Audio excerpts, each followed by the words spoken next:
하나님의 말씀을 보시겠습니다. 요한복음 4장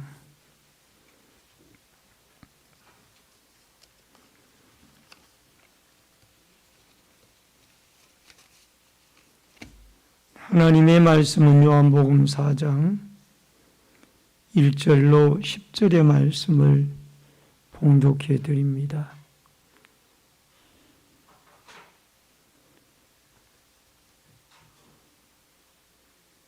요한복음 4장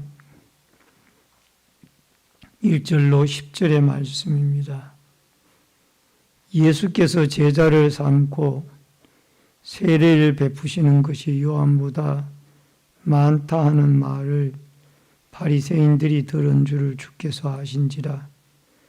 예수께서 친히 세례를 베푸신 것이 아니요 제자들이 베푼 것이라. 유대를 떠나사 다시 갈릴리로 가실새 사마리아를 통과하여야 하겠는지라. 사마리아에 있는 수가라 하는 동네에 이르시니 야곱이 그 아들 요셉에게 준 땅이 가깝고 거기 또 야곱의 우물이 있더라. 예수께서 길 가시다가 피곤하여 우물 곁에 그대로 앉으시니 때가 6시쯤 되었더라. 사마리아 여자 한 사람이 물을 기르러 왔음에 예수께서 물을 좀 달라 하시니 이는 제자들이 먹을 것을 사러 그 동네에 들어갔음이러라. 사마리아 여자가 이르되 당신은 유대인으로서 어찌하여 사마리아 여자인 나에게 물을 달라 하나이까 하니 이는 유대인이 사마리아인과 상종하지 아니함이러라. 예수께서 대답하여 이르시되 네가 만일 하나님의 선물과 또 내게 물 좀 달라 하는 이가 누구인 줄 알았더라면 내가 그에게 구하였을 것이요 그가 생수를 내게 주었으리라. 아멘. 10절까지의 말씀을 봉독해 드렸습니다. 다 같이 부르는 찬양 88장 찬양을 드리겠습니다.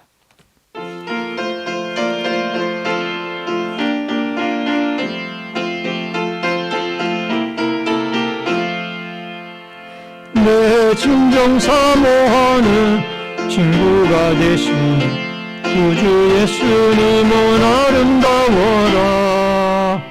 산 밑에 백합하여 빛나는 새벽 주님 영원할기라 주옵보다.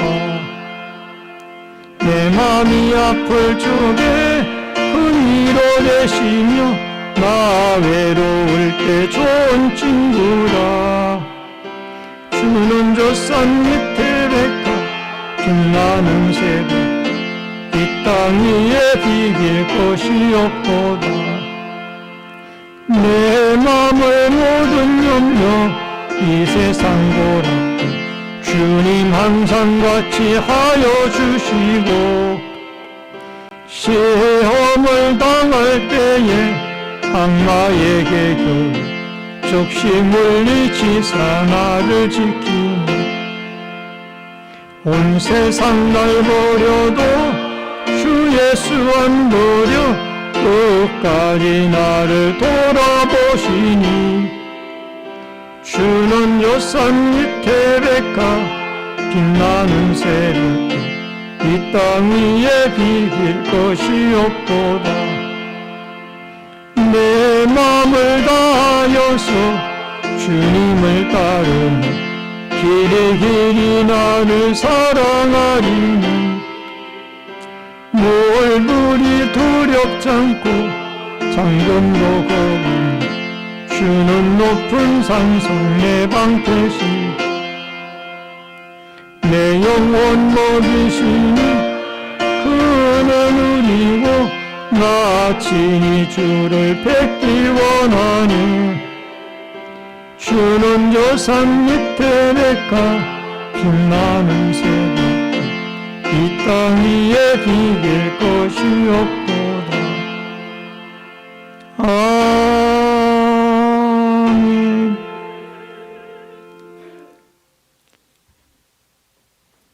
오늘은 봉독해 드린 요한복음 4장 1절로 10절의 말씀을 중심으로 또는 그 뒷구절과 관계되어진 본문의 주제와 관계되어진 몇 구절을 살펴보면서 예수님을 만난 사마리아 여인 제목을 같이 하십시다. 예수님을 만난 사마리아 여인. 이런 제목으로 말씀을 통해서 같이 은혜를 나누겠습니다. 요즘 코로나19 시대에 우리는 자유로운 세상에 자유롭게 살면서 자유롭게 모이지 못하는 그런 아이러니한 시대 속에 살고 있습니다. 기독교가 민주주의 시대 속에 살면서 코로나 방역 차원 때문에 자유롭게 모여서 예배드리지 못하는 참 어려운 고통의 시간들을 우리가 보내고 있습니다.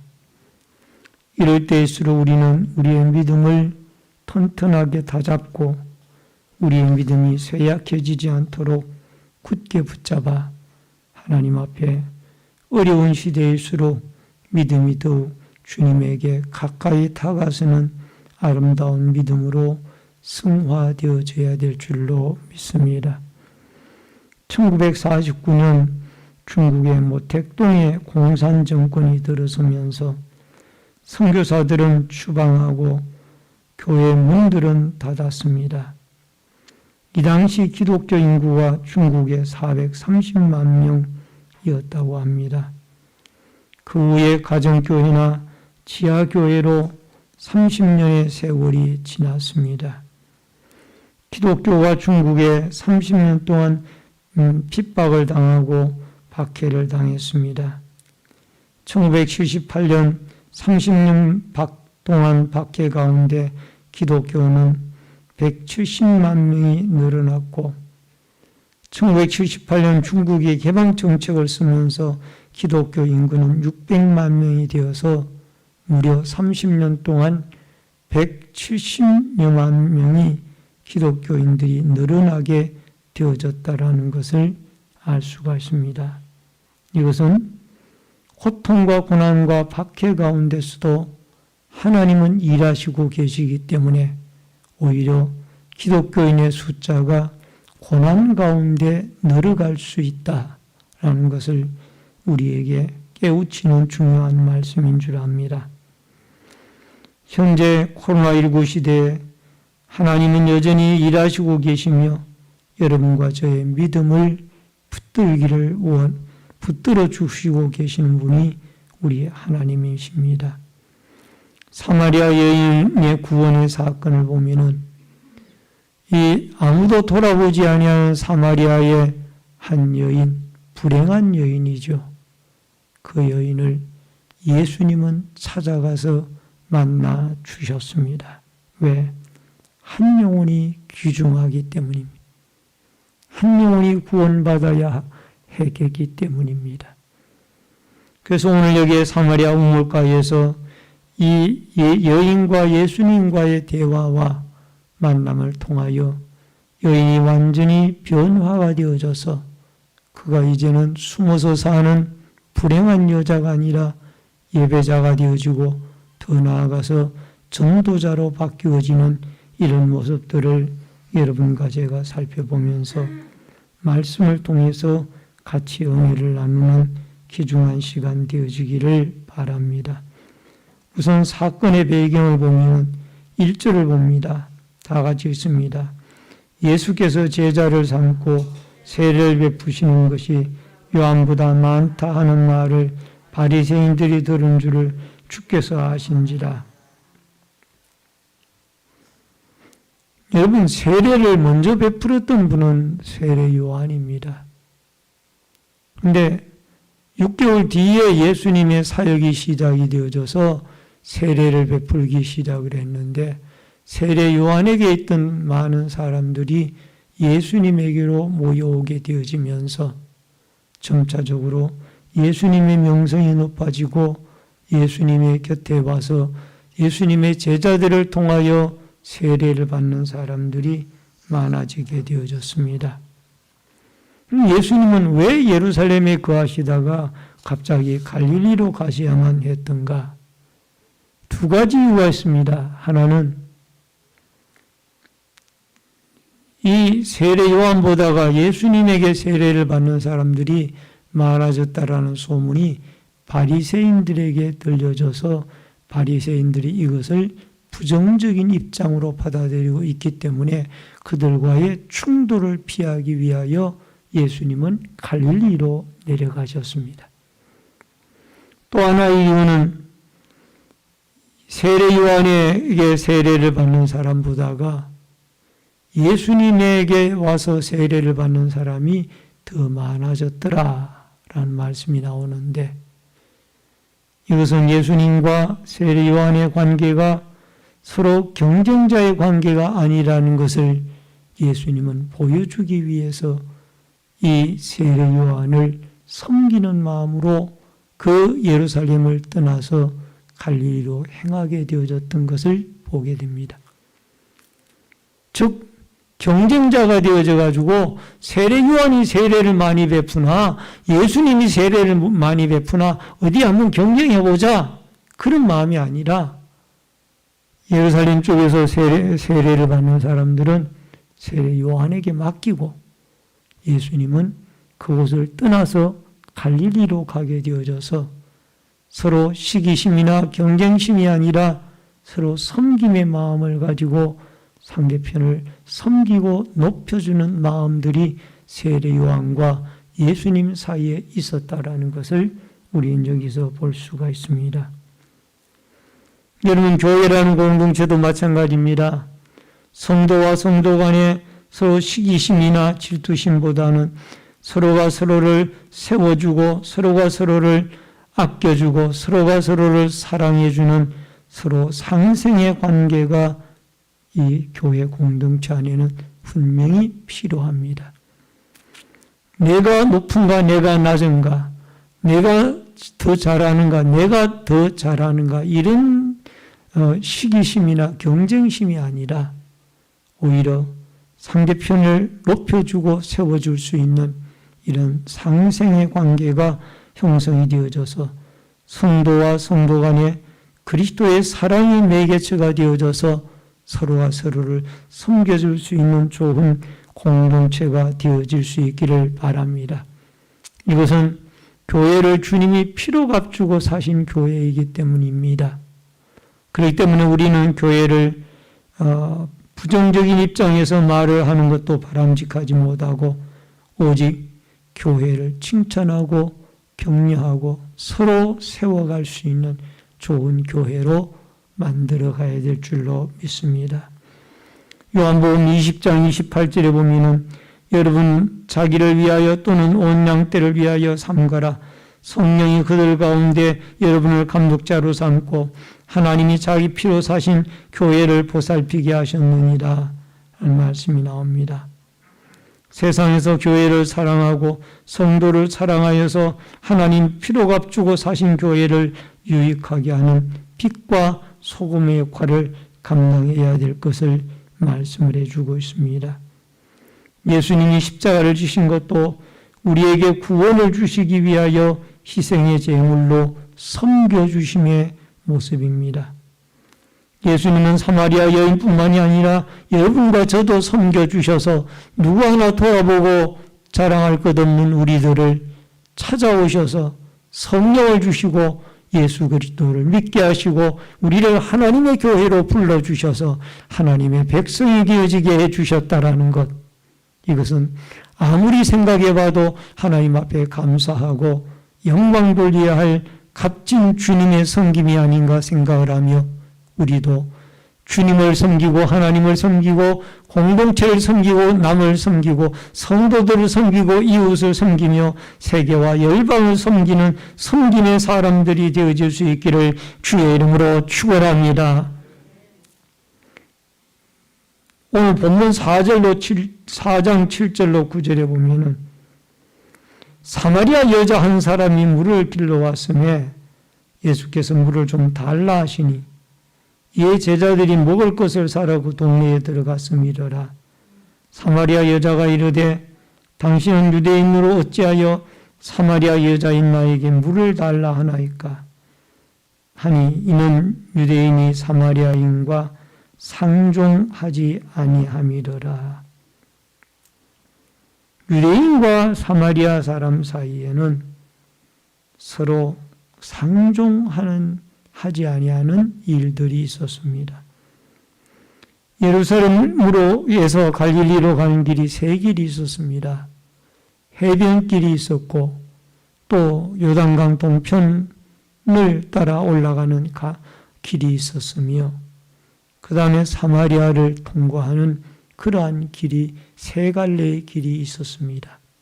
그 길 중에도 가장 가까운 길은 사마리아를 통과하는 길이었던 겁니다.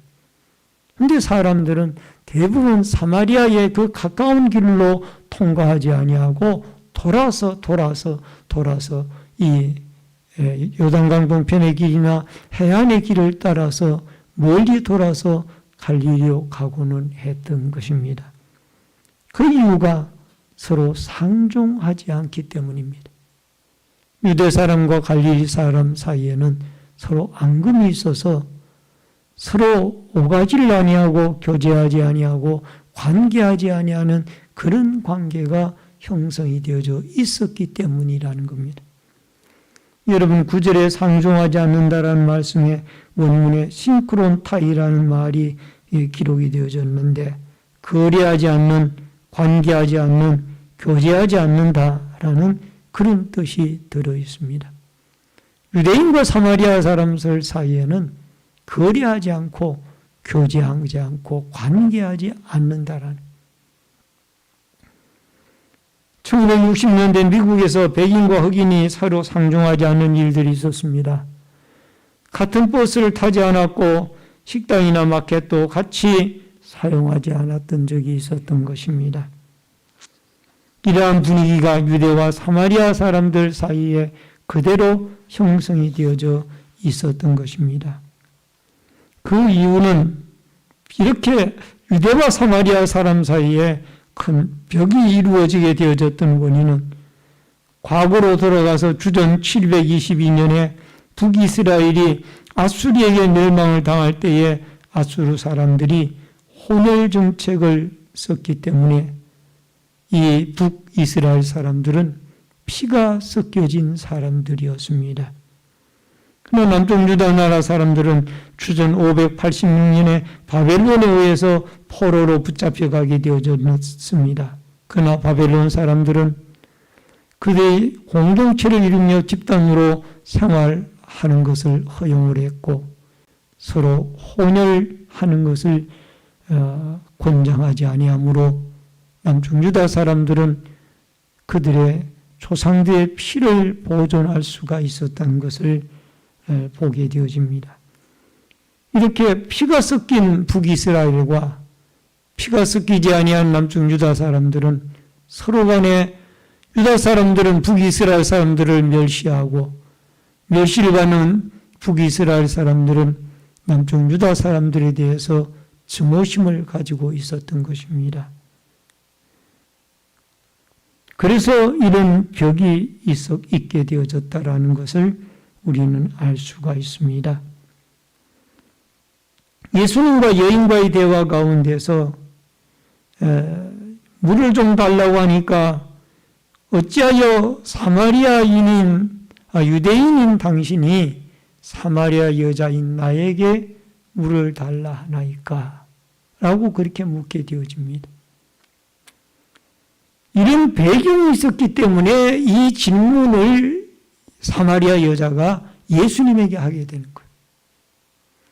당신 유대 사람들과 사마리아 사람들 관계는 서로 관계도 하지 아니하고 상종도 하지 않는데 어찌하여 유대 남자인 당신이 나에게 사마리아 여자인 나에게 물을 달라 하나이까? 그렇게 질문하는 거예요.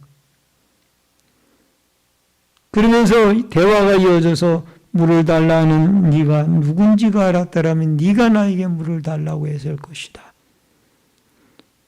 여러분 마태복음 9장 12절로 13절에 보니까 예수께서 들으시고 이르시되 건강한 자에게는 의사가 쓸데없고 병든 자에게라야 쓸데가 있느니라. 너희는 가서 내가 긍휼을 원하고 제사를 원하지 아니하노라 하신 뜻이 무엇인지 배우라. 나는 의인을 부르러 온 것이 아니요 죄인을 부르러 왔노라 하시니라. 예수님은 죄인을 부르러 이 땅에 오셨다라는 것. 사마리아 여인은 한낮에 물을 떠러 나왔는데 여러분 그 여인은 남들 앞에 얼굴을 마주치기가 싫어서 한낮에 남들이 잠을 주무시거나 쉬거나 하는 그 한낮 시간에 물을 떠러 우물가에 나온 겁니다. 사마리아 여인에 대해서 사람들은 관심이 없었습니다.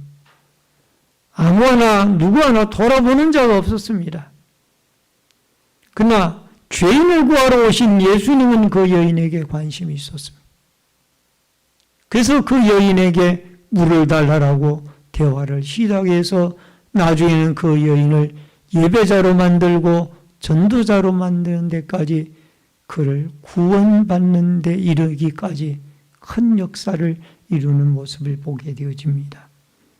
오늘도 여러분과 저도 사마리아 여인처럼 하나님 앞에 관심을 받지 못할, 특별한 관심의 대상이 되어지지 못할 별 볼 일 없는 사람들이었지만은 그러나 하나님이 여러분과 저를 귀중히 여기셔서 하나님의 아들 예수 그리스도를 십자가에 죽게 함으로 말미암아 우리를 하나님의 자녀로 삼아주신 그 위대한 하나님의 사랑에 감사하고 감격하여 날마다 나 같은 죄인을 찾아주시고 구원해 주신 하나님의 은혜를 찬송하며 살아가는 여러분과 제가 되어질 수 있기를 주의 이름으로 축원합니다. 그 다음에 크게 두 번째로 사마리아 여인을 구원하신 예수님입니다. 4절을 봅니다. 사마리아를 통과하여야 하겠는지라. 4장 4절에 보면은 통과하여야 하겠는지라 라는 말씀이 나옵니다. 하겠는지라라는 이 말의 원문이 에데이라는 단어가 쓰여졌습니다. 이 단어가 상당히 중요한 단어입니다. 이것은 데이의 3인칭 단수 영문태 미완료형인데 강한 의무감을 나타내고 있습니다. 무엇을 반드시 해야 한다 라는 뜻의 그 에데이라는 단어 속에 들어 있습니다. 예수님께서는 사마리아 여인 한 사람을 반드시 구원해야 되는 것이 예수님에게 오늘 여기에 에데이라는 단어가 쓰여진 것을 보면 하나의 사명입니다. 사명입니다.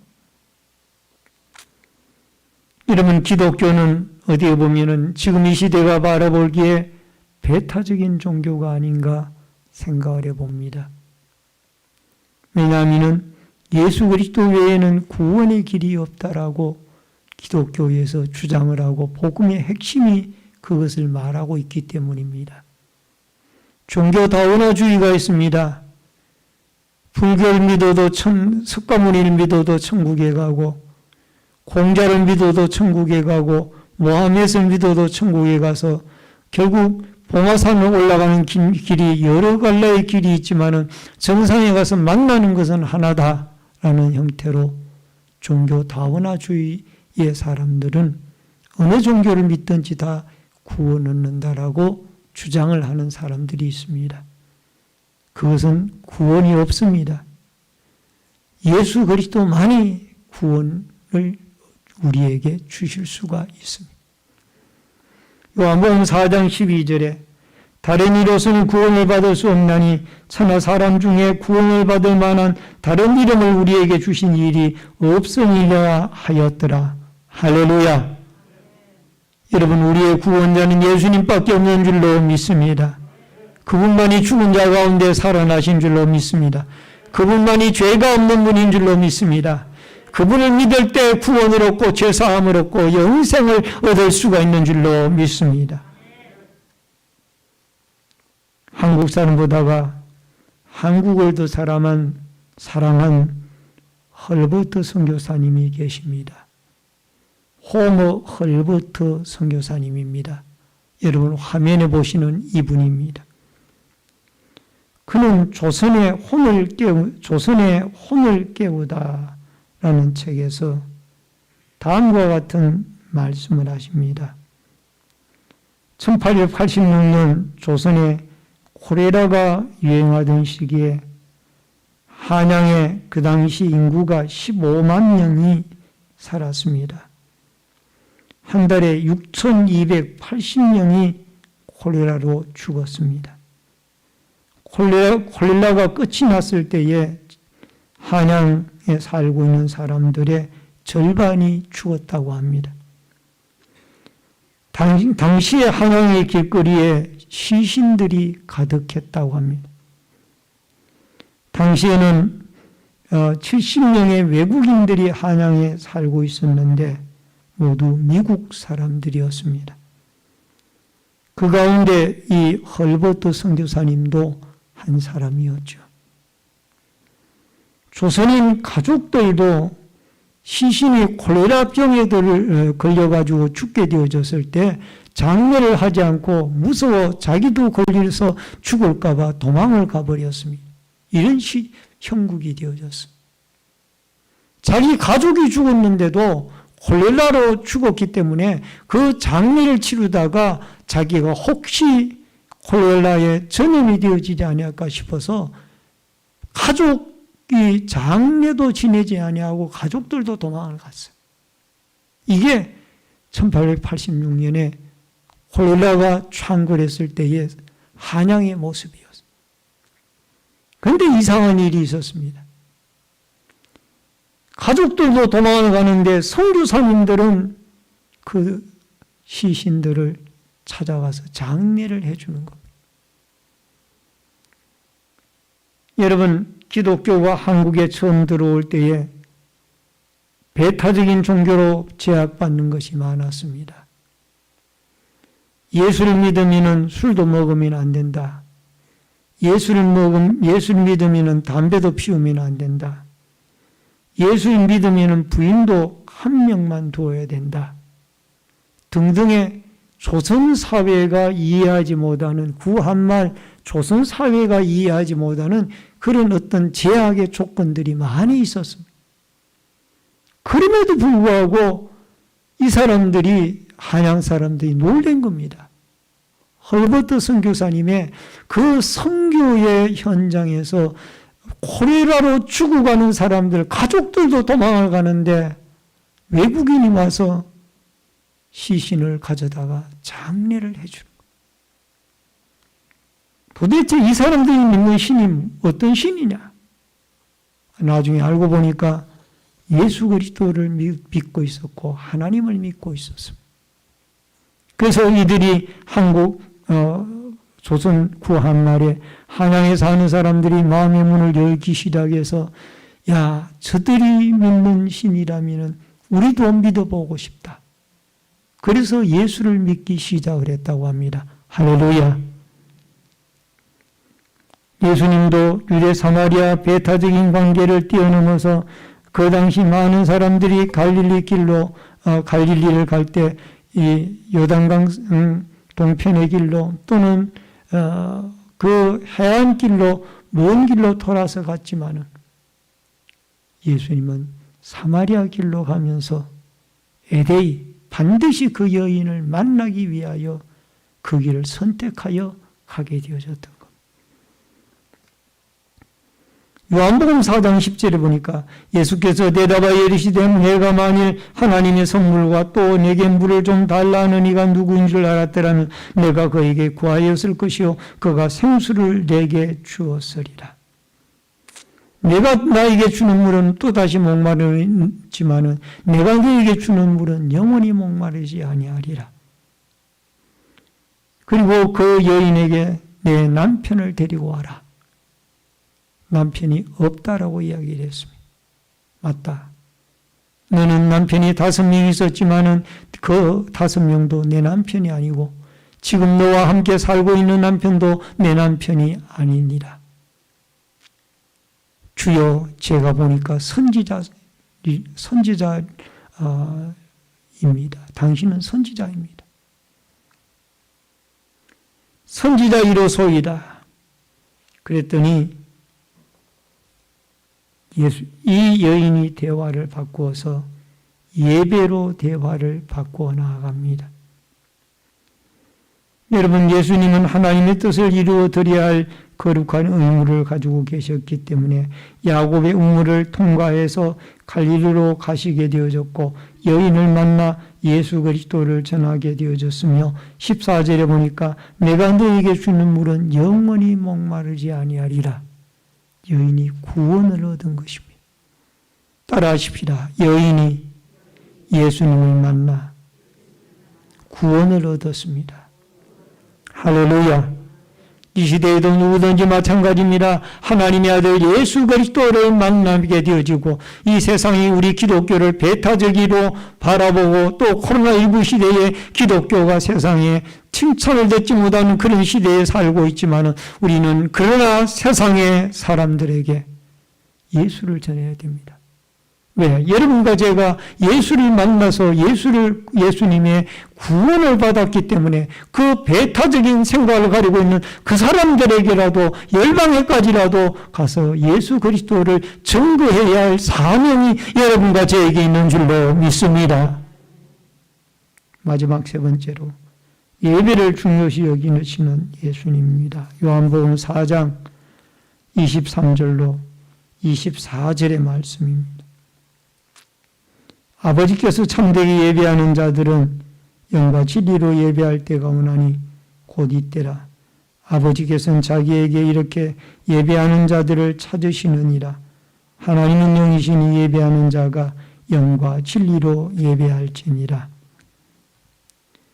여러분, 구약시대 때에는 2개의 산에 사마리아를 중심으로 양쪽에 2개의 산이 있었습니다. 한쪽 산은 에발산이고 한쪽 산은 거리심산이었어요. 에발산에 가서는 저주를 선포하고 거리심산에 가서는 축복을 선포하라. 이런 말씀이 구약 성경에 있습니다. 그런데 이 사마리아를 중심으로 2개의 산이 있었는데 이 여인의 이야기는 우리는 거리심산에 가서 예배를 드리는데 당신은 유대인이기 때문에 어디에 가서 예배를 드립니까? 라고 물으니까 이 예수님의 대답이 장소가 중요한 것이 아니라 누구에게 예배를 드리냐가 더 중요하다. 23절 하반절 말씀해 보니까 아버지께서는 자기에게 이렇게 예배하는 자들을 찾으시느니라. 우리의 예배의 대상은 하나님 아버지가 되어지는 것이 중요하다. 여러분, 바벨론 포로에서 돌아와서 유대인들은 수룹바벨을 중심으로 이 예루살렘의 수룹바벨 성전을 세워서 하나님 앞에 예배를 드렸습니다. 그러나 북쪽 이스라엘 사람들은 돌아와서 이 스룹바벨 성전을 짓는 일에 협력하지 않았고 그들은 오히려 거리심산에다가 제단을 세우고 우상을 섬기는 그런 모습을 볼 수가 있었습니다. 요한복음 4장 21절에 예수님께서는 여인에게 장소가 중요한 것이 아니라 예배의 대상이 중요하다고 그랬는데 거리심산에서 예배를 드리든 예루살렘에서 예배를 드리든 하나님 아버지에게 예배를 드리는 것이 우상이 아니라 하나님 아버지에게 예배를 드리는 것이 중요하다라는 것을 말씀을 하고 있습니다. 여러분 예배를 드릴 때 하나님 아버지에게 예배를 드릴 때 믿음이 필요합니다. 히브리서 11장 4절에 보니까 믿음으로 아벨은 가엘보다 더 나은 제사를 하나님께 드림으로 의로운 자라 하시는 증거를 얻었으니 하나님 그 예물에 대하여 증언하십니다. 그가 죽었으나 그 믿음으로써 지금 말하느니라. 아담의 아들 가인, 아벨 똑같이 제사를 드렸는데 가인의 제사는 하나님이 연락하지 않고 아벨의 제사를 연락하셨습니다. 그 이유는 믿음 차이입니다. 가인은 양의 첫 새끼, 아벨은 양의 첫 새끼로 가인은 농사지은 그 열매를 가지고 드렸는데 이것은 제물의 차이 때문에 예배가 연락되어지고 연락되어지지 않은 것이 아니라 믿음으로 아벨은 예배를 드렸고 가인은 믿음이 없이 예배를 드렸기 때문에 하나님이 받지 않은 겁니다.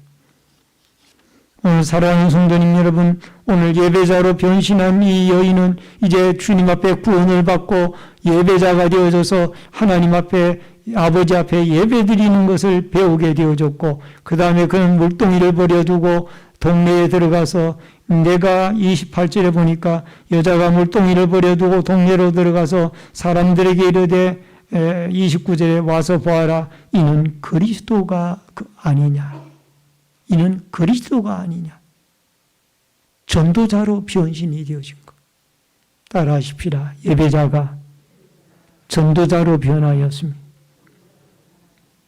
온 동네에 다니면서 그리스도가 우리 동네에 오셨다. 내가 그리스도를 만났다. 와보아라. 전도자로 바뀌어지. 말씀을 줄입니다.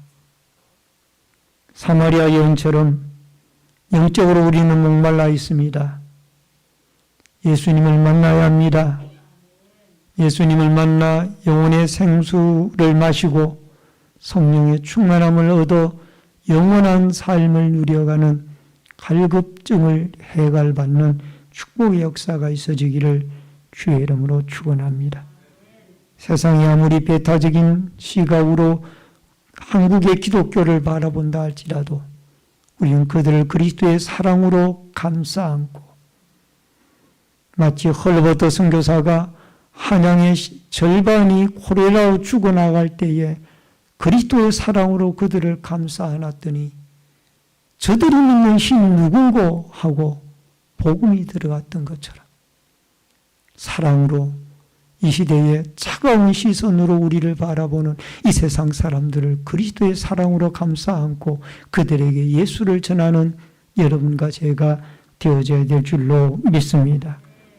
더 나아가서 하나님은 믿음으로 예배하는 자를 찾으시는데 아벨에게 주셨던 그 믿음의 예배를 하나님 우리에게도 주시고 예배자가 변신하여 전도자로 바뀌어지는 이 아름다운 역사가 사마리아 여인 한 사람으로 끝나지 아니하고 여러분과 제가 바로 그러한 사람들이 되어질 수 있기를 주의 이름으로 축원합니다. 축원합니다. 기도하겠습니다. 살아계신 여호와 아버지 하나님, 배타적인 상황이 있지만은 그리스도의 사랑은 이것을 녹입니다. 우리의 심령 속에 그리스도의 충만한 사랑으로 영적인 해결함과 더불어 아버지 하나님 배타적인 관계에 있는 사람들까지에도 감싸 안으며 그리스도의 사랑과 복음을 전하게 하여 주옵소서. 하나님 아버지에게 믿음으로 예배드리고 예배자의 자리에 있지만 아니하고 전도자까지 변화되어지는 아름다운 역사가 저희들에게 있어지도록 축복하여 주옵소서. 예수님의 이름으로 기도합나이다. 아멘.